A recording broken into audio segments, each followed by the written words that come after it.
Power stations कैसे पूरे शहर के लिए इलेक्ट्रिसिटी प्रोड्यूस करती हैं। अब इनके अंदर बड़ी बड़ी बैटरीज तो होती नहीं है जिसके कारण इलेक्ट्रिसिटी प्रोड्यूस हो। इनके अंदर असल में होता है बड़ा सा पंखे की तरह दिखने वाला डिवाइस, इसे हम बुलाते हैं टरबाइन। अब अगर इसे हम रोटेट करें तो इसी से इलेक्ट्रिसिटी प्रोड्यूस होती है। अब इसे रोटेट करने के कई तरीके हैं। या तो मैं पानी को गर्म करके इस पे स्टीम को मारूं बहुत ही हाई वेलोसिटी से, या फिर मैं गिरते हुए पानी का इस्तेमाल करूं इसे गोल घुमाने के लिए, या फिर तुम इसे विंड मिल में फिट कर दो ताकि हवा के कारण ये गोल गोल रोटेट करने लगे और फिर इससे हमें इलेक्ट्रिसिटी मिल जाए। तो फिर तुम किसी भी तरीके का इस्तेमाल करो, तुम्हें इस मशीन को रोटेट करना पड़ेगा और इसी से तुम्हें इलेक्ट्रिसिटी मिलेगी। अब तुम ये सोच रहे होगे कि राम इसे रोटेट करने से इलेक्ट्रिसिटी कैसे मिलती है। तो देखो, टेक्नोलॉजी ये बेस्ड है इलेक्ट्रोमैग्नेटिक इंडक्शन पे, जिसका आविष्कार किया था माइकल फैराडे ने कुछ 200 साल पहले। उन्होंने हमें ये कहा था कि अगर तुम एक कंडक्टिंग वायर लो और उसे मैग्नेटिक फील्ड के अंदर ऊपर नीचे मूव करो तो उसके अंदर इलेक्ट्रिक करंट इंड्यूस होने वाली है। अब अगर मैं इसी वायर को रिप्लेस कर दूं एक कॉइल से और इस कॉइल को अटैच कर दूं एक टरबाइन से, और इस टरबाइन को अगर मैं रोटेट करूं तो फिर ये कॉइल मैग्नेटिक फील्ड के अंदर ऊपर नीचे मूव करने वाला है और इसके अंदर इलेक्ट्रिक करंट इंड्यूस हो जाने वाली है। और इसी की मदद से हम अपने घर के इलेक्ट्रिकल अप्लायंसेस का इस्तेमाल कर सकते हैं। अब इस पूरी डिवाइस को हम बुलाते हैं इलेक्ट्रिक जनरेटर। ये स्पिनिंग मोशन को या फिर मैकेनिकल एनर्जी को कन्वर्ट करता है इलेक्ट्रिकल एनर्जी में। अब इसी के बारे में हम डिटेल में बात करते हैं कि ऐसा कैसे हो पाता है। तो सबसे पहले ये देखते हैं कि जब कॉइल मैग्नेटिक फील्ड में रोटेट करे तो इसमें करंट किस डायरेक्शन में इंड्यूस होती है। तो मान लो कि हमारी टरबाइन ये क्लॉकवाइज डायरेक्शन में रोटेट कर रही है, तो हमारा कॉइल भी क्लॉकवाइज डायरेक्शन में कुछ ऐसे रोटेट करेगा। अब इस केस में यार इंड्यूस करंट ये किस डायरेक्शन में होने वाली है। अब ये पता लगाने के लिए हम इस्तेमाल करेंगे Fleming's right hand generator rule का, जो कि कहता है कि राइट हैंड को कुछ ऐसे खोलो कि ये तीनों उंगलियां ये एक दूसरे के परपेंडिकुलर हो। तो थंब बता देगी कि वायर किस डायरेक्शन में मूव कर रही है, वायर पे फोर्स किस डायरेक्शन में लग रहा है, और फोर फिंगर ये बताएगी मैग्नेटिक फील्ड की डायरेक्शन, और मिडिल फिंगर ये बता देगी इंड्यूस करंट की डायरेक्शन। तो फिर इस पिंक वायर में इंड्यूस करंट की डायरेक्शन निकालने के लिए मैं यही करने वाला हूं। अपने राइट हैंड को मैं कुछ ऐसे अलाइन करूंगा इसके कि इसकी थंब पॉइंट करे इस पिंक वायर के मोशन के डायरेक्शन में, और फिर फोर फिंगर ये पॉइंट करे मैग्नेटिक फील्ड के डायरेक्शन में। तो फिर जिस डायरेक्शन में मेरी मिडिल फिंगर पॉइंट करेगी ना, वही हो जाएगी हमारी induce current in pink wire की डायरेक्शन। तो यही करते हैं। वैसे इसके पहले कि मैं इसे करके दिखाऊं, क्यों नहीं तुम वीडियो को पॉज करो और इसे खुद से ट्राई कर लो एक बार। अब अगर तुमने ट्राई कर लिया तो आओ देखते हैं। देखो, ये पिंक वायर ये ऊपर की तरफ मूव कर रहा है, तो यानी कि मैं अपने राइट हैंड को कुछ ऐसे अलाइन करूंगा कि इसका थंब ये ऊपर की तरफ पॉइंट करे, और यहाँ पे मैग्नेटिक फील्ड ये राइट डायरेक्शन में पॉइंट कर रही है। देखो, मैग्नेटिक फील्ड हमेशा नॉर्थ पोल से साउथ पोल की तरफ पॉइंट करती है, तो यानी कि मेरा फोर फिंगर ये राइट डायरेक्शन में पॉइंट करना चाहिए। तो यानी कि मेरी हैंड ये कुछ ऐसी ही दिखने वाली है। देखो, थंब ऊपर की तरफ है, फोर फिंगर राइट डायरेक्शन में है, तो यानी कि मेरी मिडिल फिंगर ये अंदर की तरफ पॉइंट कर रही है, स्क्रीन के अंदर की तरफ। यानी कि इस पिंक वायर में इंड्यूस करंट ये अंदर की तरफ आने वाला है। हाँ, अब हम सेम चीज करते हैं ब्लू वायर के लिए भी। देखो, ब्लू वायर ये नीचे की तरफ मोशन कर रही है, यानी कि मेरा थंब इस बार नीचे की तरफ पॉइंट करेगा, और फिर मैग्नेटिक फील्ड ये तो अभी भी राइट डायरेक्शन में है, यानी कि फोर फिंगर ये अभी भी राइट डायरेक्शन में होने वाली है। अब अगर इस बार मैं करूं तो राइट हैंड कुछ ऐसे अलाइन होने वाला है, और इस बार तुम्हें दिख रहा होगा कि मिडिल फिंगर ये स्क्रीन के बाहर की तरफ पॉइंट कर रहा है, यानी कि इस ब्लू वायर में करंट ये बाहर की तरफ आने वाली है, ये इंड्यूस आउटवर्ड होने वाली है। तो देखो, हमने यहां पे ये देखा कि जब वायर मैग्नेटिक फील्ड में ये ऊपर की तरफ आए तो यानी कि करंट इंड्यूस होती है इनवर्ड डायरेक्शन में, और जब वायर इस मैग्नेटिक फील्ड में नीचे की तरफ जाए तो फिर इसमें इंड्यूस करंट होती है आउटवर्ड डायरेक्शन में। इस चीज को याद रखना, इसका इस्तेमाल हम आगे करने वाले हैं। अब मैं हाथों को हटा देता हूं और करंट की डायरेक्शन को दिखाने के लिए एरोस का इस्तेमाल करता हूं। अब देखो, इनकी मदद से मैं ये बता सकता हूं कि बाकी वायर्स में करंट किस डायरेक्शन में फ्लो कर रही हैं। पिंक वाली से करंट अंदर जाएगी और ब्लू से बाहर आएगी, तो यानी कि करंट ऐसे जाके ऐसे राइट डायरेक्शन में जाने वाली है इस वायर में, और फिर ये बाहर, और फिर इसमें ये ऐसे, और फिर ये ऐसे बाहर आ जाएगी। अब देखो, इन दोनों वायर्स को कनेक्ट करने के लिए मेरे पास यहाँ पे बाहर में एक एक्सटर्नल सर्किट होगा, जिसे मैंने दिखा नहीं रखा है अभी, उसे हम बाद में दिखाएंगे। तो करंट यहां से फ्लो करके फिर ऐसे इसमें इंटर करने वाली है, और फिर ये पिंक वाली में अंदर, तो ऐसे सर्किट कंप्लीट हो जाने वाला है। तो इसे दिखाने के लिए मैं सारे एरोस को बना देता हूं। हाँ, अब देखो, हमारी कॉइल ये स्टेशनरी तो है नहीं, ये तो रोटेट कर रही थी ना, तो ये कॉइल रोटेट करती जाएगी और करंट बिल्कुल ही ऐसे फ्लो करता रहेगा। क्योंकि देखो, ये पिंक वाली वायर ये अभी भी ऊपर जा रही है और ब्लू वाली वायर नीचे आ रही है, लेकिन जैसे ही ये कॉइल वर्टिकल पोजीशन में आया, वैसे ही देखो अब पिंक वाली वायर ये नीचे आने वाली है और ब्लू वाली ऊपर जाने वाली है। देखो फिर से इसे देखते हैं, ये वर्टिकल हुआ और ये, हाँ अब पिंक वाली वायर नीचे जाएगी। और हमने ये देख रखा है कि जो भी वायर नीचे जाती है उसमें करंट बाहर की तरफ इंड्यूस होता है, और जो वायर ऊपर जा रही है उसमें करंट अंदर की तरफ इंड्यूस हो रहा है। तो इसका मतलब ये कि यहां पे करंट की डायरेक्शन स्विच हो जाने वाली है, कुछ ऐसे। और फिर ये कॉइल ऐसे ही रोटेट करता रहेगा जब तक कि फिर से ये वर्टिकल पोजीशन में ना आ जाए। और अब देखो, अब पिंक वाली वायर ये फिर से ऊपर की तरफ आने वाली है, और जब वायर ऊपर की तरफ आए तो उसमें करंट अंदर की तरफ इंड्यूस होता है।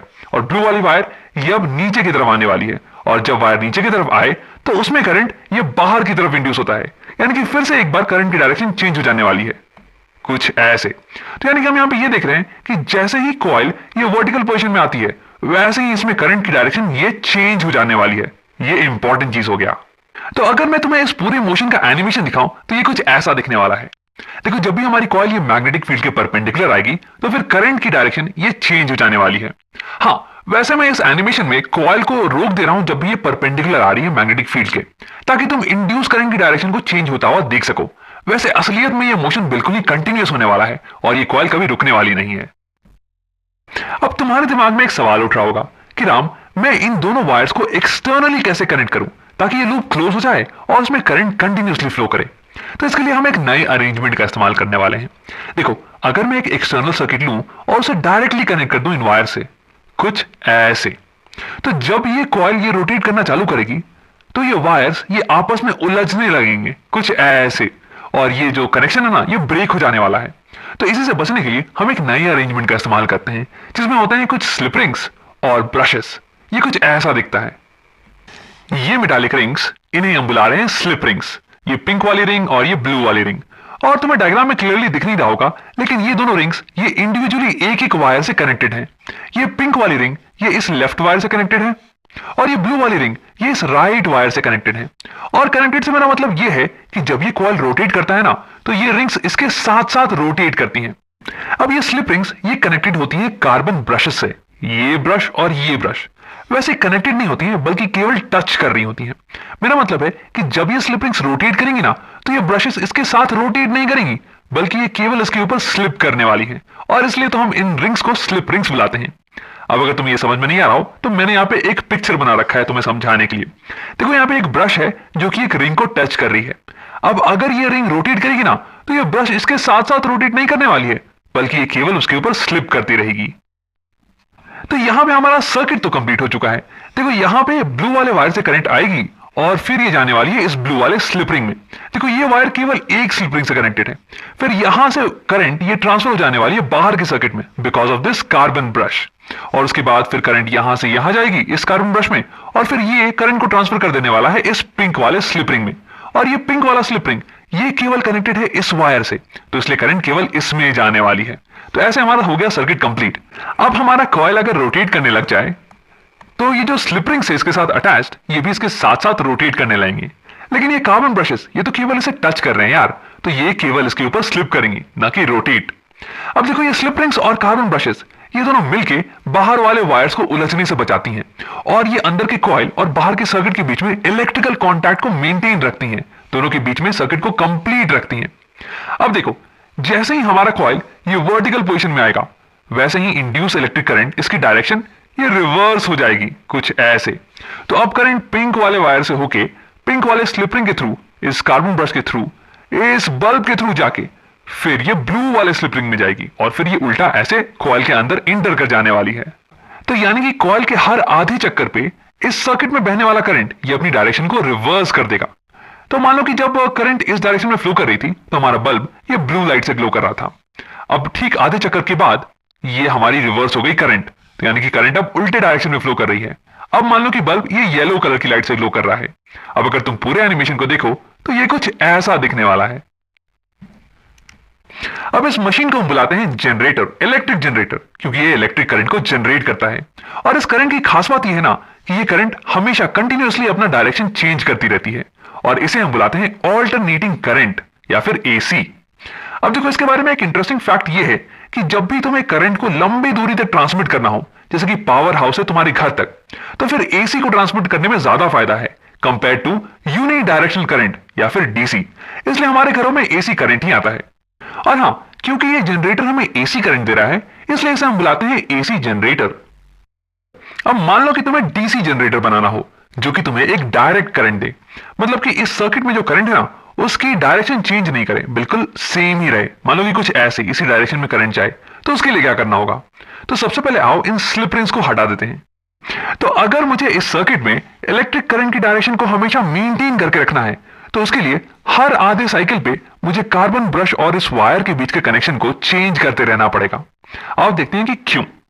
तो देखो, इस पर्टिकुलर सेटअप में अगर मुझे चाहिए कि ये करंट की डायरेक्शन ये सेम रहे, तो मैं इस कार्बन ब्रश को इस पर्टिकुलर वायर से कनेक्ट कर दूंगा, ये पिंक वाली साइड की वायर से। तो देखो, करंट ऐसे जाएगा, ये पिंक वाले के थ्रू, फिर ब्लू वाले से होके, फिर ये बाहर निकल के आ जाएगा और ये सर्किट कंप्लीट हो गया। लेकिन देखो, ये कॉइल तो रोटेट कर रही है ना, तो थोड़ी देर बाद ये कॉइल वर्टिकल पोजीशन पे आ जाने वाली है, और जैसे ही ऐसा होगा तो ये करंट की डायरेक्शन ये चेंज कर जाएगी। अब अगर सर्किट में मुझे करंट को ऐसे ही मेंटेन करना है, तो इस बार मुझे इस कार्बन ब्रश को कनेक्ट करना पड़ेगा इस वायर से, ये ब्लू वाली साइड की वायर से। तभी तो करंट ऐसे जाएगी और ये ब्लू वाले के थ्रू फिर पिंक वाले से निकल के फिर ऐसे सर्किट कंप्लीट हो जाएगा। अब देखो, फिर से आधे साइकिल के बाद ये वायर वर्टिकल हो जाने वाली है, ये कॉइल वर्टिकल हो जाएगी और फिर करंट फिर से चेंज कर जाएगा अपना डायरेक्शन। अब इस बार अगर मुझे सर्किट में करंट को सेम मेंटेन करना है, तो इस बार इस कार्बन ब्रश को मुझे इस वायर से कनेक्ट करना पड़ेगा, पिंक वाली साइड के वायर से। तभी तो देखो, करंट ऐसे जाएगी, फिर ये ऐसे जाके फिर ऐसे निकल के सर्किट कंप्लीट हो जाएगा।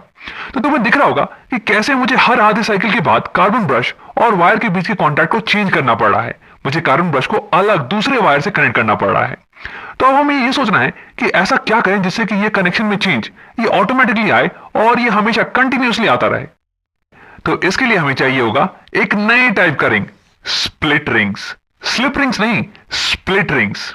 मतलब कि अगर तुम्हें एक रिंग को लो और उसे बीच से आधे आधे हिस्से में बांट दो, तो तुम्हें मिल जाएगा स्प्लिट रिंग्स। स्प्लिट रिंग्स बनी होती है दो आधे रिंग से, जिनके बीच में थोड़ा सा गैप हो। अब आओ देखते हैं कि इसकी मदद से कैसे हम हर आधे साइकिल पे कॉन्टैक्ट को चेंज कर सकते हैं। तो अभी स्टार्टिंग में हमारा कार्बन ब्रश ये पिंक साइड के कॉन्टैक्ट में है, ये देखो, और स्टार्टिंग में हमें बिल्कुल यही चाहिए था ताकि करंट की डायरेक्शन ऐसे ही मेंटेन रहे। लेकिन देखो, थोड़ी देर बाद हमारा कॉइल ये रोटेट करके वर्टिकल हो जाएगा और फिर करंट की डायरेक्शन ये चेंज हो जाने वाली है। लेकिन यहां देखो, हमारा ब्रश ये ब्लू साइड के कॉन्टैक्ट में आ गया है और ये बिल्कुल ही अच्छी चीज है, क्योंकि अभी भी हमारा करंट का डायरेक्शन ये बिल्कुल ही मेंटेन रहने वाला है। अब देखो, तुरंत थोड़ी देर बाद ये जो कॉइल ये फिर से रोटेट करके वर्टिकल पोजीशन में आ जाने वाला है और फिर करंट की डायरेक्शन चेंज कर जाएगी। लेकिन यहां देखो, हमारा ब्रश ये पिंक वाले साइड के कॉन्टैक्ट में आ गया है और हमारी करंट की डायरेक्शन ये अभी भी चेंज नहीं हुई है एक्सटर्नल सर्किट में। तो तुम्हें दिख रहा होगा कि कैसे इन स्प्लिट रिंग्स का इस्तेमाल करके हम ऑटोमेटिकली ब्रश और वायर के बीच के कॉन्टैक्ट को चेंज कर पा रहे हैं। तो यहां पे हमने बना लिया है अपना डीसी जनरेटर, ये हमें डायरेक्ट करंट देता है। देखो, बाहर के सर्किट में करंट की डायरेक्शन ये हमेशा मेंटेन रह रही है। अब देखो, एक छोटी सी चीज, कम्यूटेटर एक ऐसा डिवाइस होता है जो कि किसी भी सर्किट में करंट की डायरेक्शन को रिवर्स कर दे। देखो, यहां इस केस में कॉइल में करंट की डायरेक्शन ये हमेशा चेंज हो रही है, लेकिन बाहर वाले सर्किट में करंट हमेशा एक ही डायरेक्शन में मेंटेन है, और ऐसा हो पा रहा है स्प्लिट रिंग्स के कारण। तो स्प्लिट रिंग्स यहां पे कम्यूटेटर का काम कर रही हैं। अब आओ वीडियो को यहीं पे खत्म करते हैं। यहां हमने देखा कि अगर मैं एक कॉइल को मैग्नेटिक फील्ड के अंदर रोटेट करवाऊं, तो फिर उसके अंदर इलेक्ट्रोमैग्नेटिक इंडक्शन के कारण करंट जनरेट होने वाला है, और इस करंट की डायरेक्शन ये डिपेंड करेगी कि वायर ये मैग्नेटिक फील्ड में ऊपर जा रहा है या फिर नीचे। अब इसी कारण हर हाफ साइकिल के बाद करंट की डायरेक्शन ये रिवर्स कर जाती है। तो यानी कि ये हमारा हो गया एसी जनरेटर, ये हमें देता है ऑल्टरनेटिंग करंट, या फिर एक करंट जो कि हमेशा अपनी डायरेक्शन को चेंज करता रहे। अब यहीं पे तुम अगर स्प्लिट रिंग्स का इस्तेमाल करो, तो फिर ये एक कम्यूटेटर की तरह एक्ट करने वाली हैं, और ये कार्बन ब्रश के कॉन्टैक्ट को हर आधे साइकिल के बाद चेंज कर देंगी, ताकि एक्सटर्नल सर्किट में करंट हमेशा एक ही डायरेक्शन में फ्लो करे, हमें डायरेक्ट करंट मिले, और इसे हम बुलाते हैं डीसी जनरेटर। तो ये थे कुछ तरीके जिनकी मदद से हम इलेक्ट्रिसिटी को प्रोड्यूस कर सकते हैं, एक कॉइल को कुछ मैग्नेट्स के बीच में गोल घुमा के।